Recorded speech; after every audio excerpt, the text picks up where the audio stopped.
It's really something special. I'm just going to read a few poems. This is called Some Boys Aren't Born, They Bubble. Some boys aren't born, they bubble up from the earth's crust, land safely around kitchen tables, green globes of fruit already in their mouths. When they find themselves crying, they stop crying. These boys moan more than other boys. They do as desire demands. When they dance, their bodies plunge into space and recover. The music stays in their breastbones. They sing songs about storms, then dry their shoes on porches. These boys are so cold their pilot lights never light. They buy the best heat money can buy. Blue flames, swamp smoke. They're desperate to lick and be licked. Sometimes one will eat all the food in a house or break every bone in his jaw. Sometimes one will disappear into himself like a ram charging a mirror. When this happens, they all feel it. Afterwards, the others dream of rain. Their pupils boil. They light black candles and pray the only prayer they know. Oh Lord, spare this body. Set fire to another.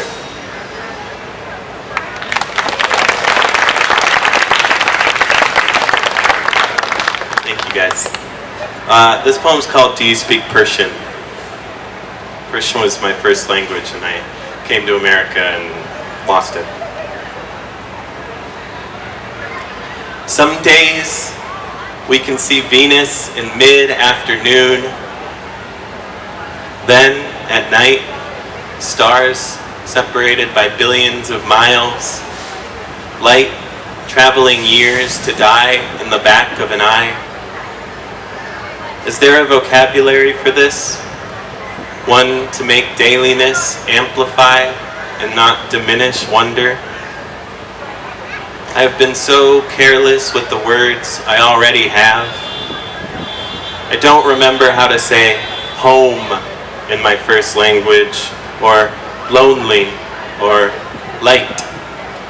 I remember only Delambrat Teng Shode, I miss you, and Shabacha, good night. How is school going, Kaveh June? Delambrat Teng Shode, are you still drinking? Shabacha. For so long, every step I've taken has been from one tongue to another, to order the world. I need, you need, he, she, it needs. The rest left to a hungry jackal in the back of my brain. Right now, our moon looks like a pale cabbage rose. Delambrat Tang Shoda. We are forever folding into the night. Shabacha.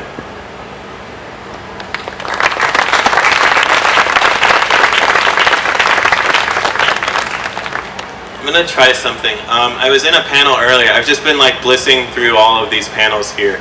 I feel like a kid in a kind of candy store. This is all I ever want to do, is hear people read poems and talk about poems. But I was in a panel earlier and Robin Costa Lewis read a poem.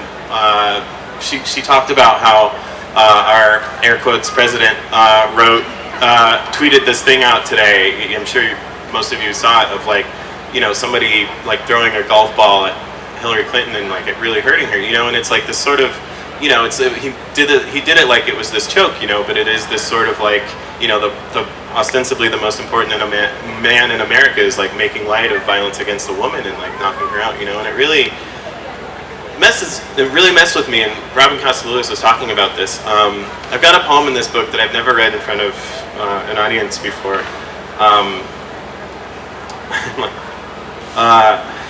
It's about an Iranian woman, Rayana Jabari. She was a 26-year-old Iranian woman who, on October 25th, 2014, she was hanged for killing a man who was attempting to rape her. This poem is called Heritage.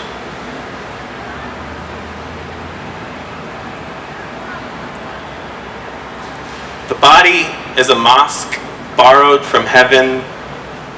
Centuries of time stain the glazed brick.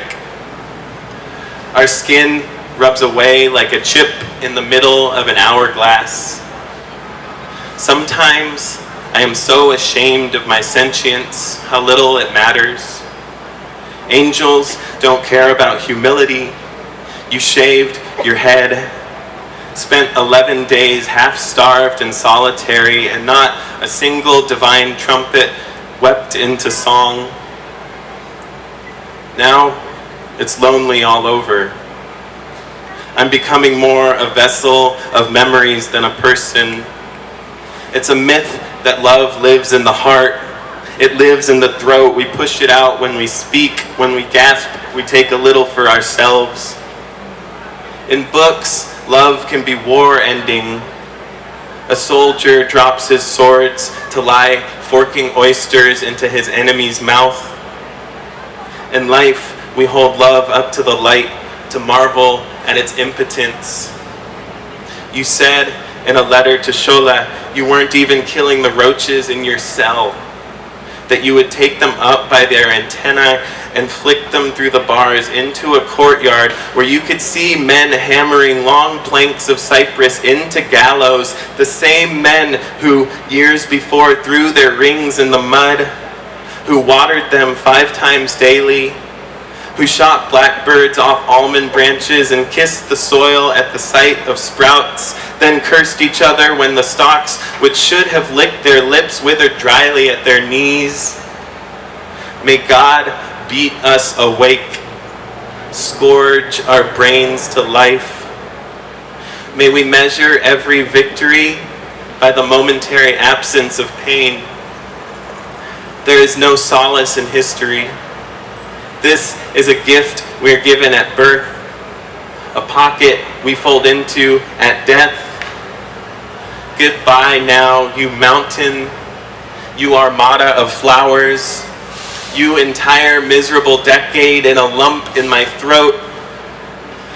Despite all our endlessly rehearsed rituals of mercy, it was you we sent on.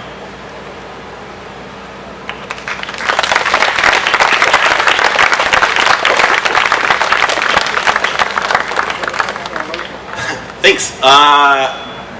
I'm just going to read one more. This is like a true new one. It's about a Persian restaurant in Chicago, Illinois. Maybe some of you have been there. It's called Reza's Restaurant. The waiters milled about, filling sumac shakers, clearing away plates of onion and radish. My father pointed to each person, whispered, "Persian," about the old man with the silver beard, whispered, "Arab," about the woman with the eye mole, "Persian," the teenager pouring water, "White," the man on the phone. I was 8 and watching and amazed. I asked how he could possibly tell when they were all brown-skinned, dark-haired like us. Almost everyone in the restaurant looked like us. He smiled a proud little smile, a warm nest of lip, said, "It's easy," said, "We're just uglier." He returned to his lamb, but I was baffled, hardly touched my qaymah. I had huge glasses and bad teeth. I felt plenty Persian. When the woman with light eyes and blonde brown hair left our check, my father looked at me. I said, "Arab?" He shook his head, laughed. We drove home. I grew up. It took years to put together what my father meant that day. My father who listened exclusively to the Rolling Stones, who called the Beatles a band for girls. My father who wore only black even around the house, whose arms could cut chicken wire and make stew and bulged with old farm scars. My father built the world. The first sound I ever heard was his voice whispering the azan in my right ear. I didn't need anything else. My father cherished that we were ugly, and so being ugly was blessed. I smiled with all my teeth.